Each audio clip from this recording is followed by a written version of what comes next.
बंगाल में एक कहावत है, जोखन कपाले नाय घी ठोक ठोकाले होबे की। मतलब कि किस्मत में अगर घी खाना लिखा नहीं है तो ठकठकाने से होगा क्या।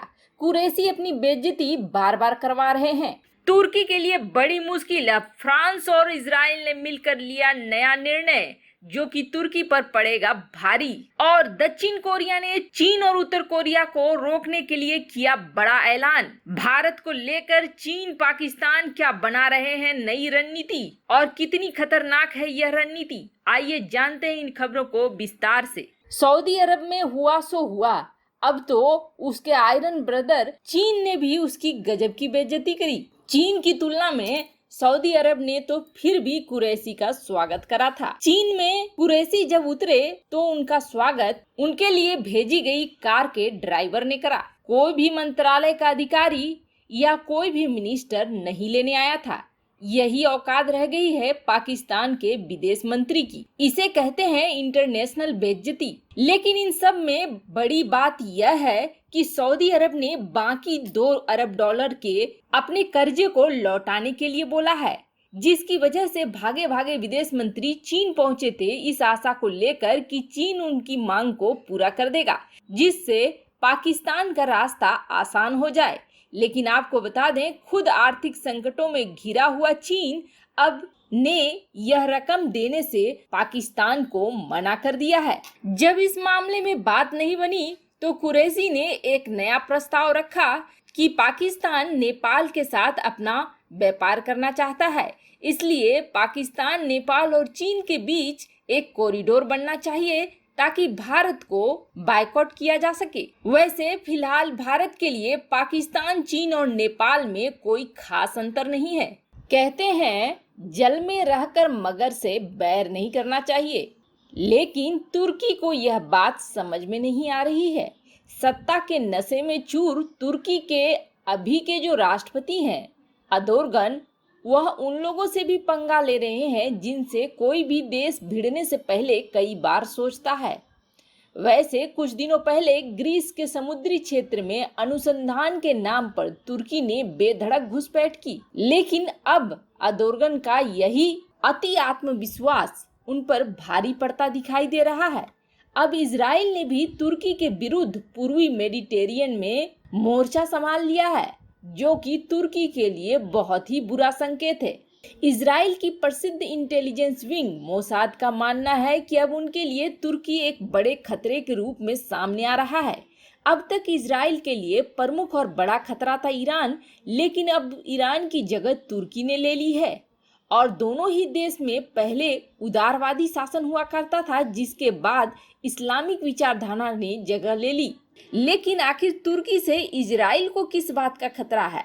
कहा जाता है कि मोसाद के अफसर कोहेन का मानना है कि ईरान अब पहले जैसा खतरनाक नहीं रहा, क्योंकि उसे किसी न किसी तरीके से नियंत्रित किया जा सकता है।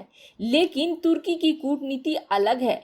उसके दांव पेच ऐसे हैं कि उसे पकड़ना आसान नहीं है। इसी का फायदा उठाकर वह पूर्वी मेडिटेरियन में अपना वर्चस्व जमा रहा है।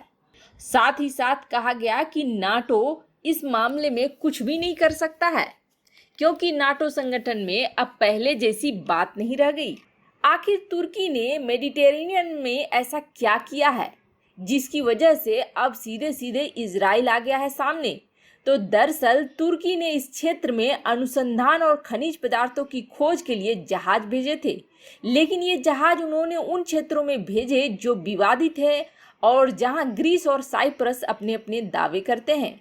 शुरुआत में ग्रीस ने बात बढ़ने के डर से तुर्की के विरुद्ध आक्रामक रुख नहीं अपनाया था, लेकिन जब तुर्की ने ग्रीस के उन क्षेत्रों पर भी दावा शुरू कर दिया जिसे ग्रीस ने EEZ यानी विशेष आर्थिक जोन घोषित किया था, तो ग्रीस को मजबूर होकर नाटो और अन्य वैश्विक ताकतों के सामने गुहार लगानी पड़ी।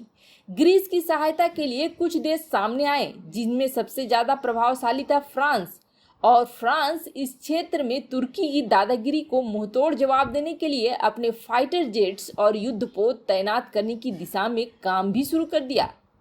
ऐसा कहा जा रहा है कि फ्रांस के राष्ट्राध्यक्ष एमेनुएल मैक्रोन ने तुर्की को चेतावनी दी है कि वह इस क्षेत्र से दूर रहें। उन्होंने ग्रीस के प्रधानमंत्री को आश्वासन दिया है कि फ्रांस की सेना तुर्की की दादागिरी नहीं चलने देगी।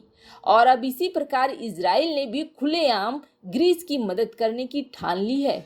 इजराइल दौरे पर गए ग्रीस के विदेश मंत्री का स्वागत करते हुए इजरायली प्रधानमंत्री बेंजामिन नेतान्याहू ने न केवल ग्रीस को मदद करने का विश्वास दिलाया, बल्कि यह भी बताया कि इजराइल तुर्की को हल्के में नहीं ले रहा है। बेंजामिन के अनुसार, हम अच्छी तरह जानते हैं कि तुर्की क्या कर रहा है और हम इसे हल्के में लेने की भूल नहीं करने वाले हैं। तुर्की की हालत अब ऐसी हो गई है कि आगे कुआं तो पीछे खाई है। एक तरफ फ्रांस है तो दूसरी तरफ इजराइल है। 2020 का साल यह एक ऐसा साल है जिस पर इतिहास में हमेशा बात होगी। और वजह सिर्फ यह नहीं है कि चीन का नाम कोरोना में आया, बल्कि वजह यह भी है कि चीन की वजह से हथियारों की होड़ लग गई है। शुरुआत चीन की वजह से ही हुई, जिसकी वजह से शांति प्रिय जापान ने सबसे पहले 23 अरब डॉलर का समझौता किया। उससे 2 कदम आगे निकलकर ताइवान ने 62 अरब डॉलर का समझौता किया और अब दक्षिण कोरिया ने सारी सीमाओं को तोड़ते हुए उत्तर कोरिया और चीन से मुकाबले के लिए 253 अरब डॉलर के डिफेंस डील का ऐलान कर दिया है। साउथ कोरिया ने अगले 5 सालों के लिए अपने डिफेंस की घोषणा करी है और इस रणनीति पर ज्यादातर ध्यान रखा गया है चीन और उत्तर कोरिया को, जो उसके सामने सबसे बड़े दुश्मन के रूप में है। ये हथियार अगले 5 साल में दक्षिण कोरिया को ऐसा बना देंगे कि यह उत्तर कोरिया और चीन का सामना कर सके। इसी घोषणा के तहत दक्षिण कोरिया इजराइल की तरह किसी भी मौसम में मिसाइल डिफेंस करने वाले मिसाइल डिफेंस सिस्टम आयरन डोम का दक्षिण कोरियाई संस्करण विकसित करेगा। साथ ही साथ उन्नत किस्म की अपनी खुद की लड़ाकू जहाज KF-S की भी निर्माण की घोषणा करी है साउथ कोरिया ने। वैसे आपको बता दें, इस विमान की लागत करीब 15 अरब डॉलर है। साथ ही साथ अमेरिका से 30,000 टन का एयरक्राफ्ट कैरियर और F-35 भी लेगा दक्षिण कोरिया। इतनी बड़ी मात्रा में हथियारों की खरीद दिखलाती है कि दक्षिण कोरिया उत्तर कोरिया और चीन से ज्यादा खतरा महसूस कर रहा है।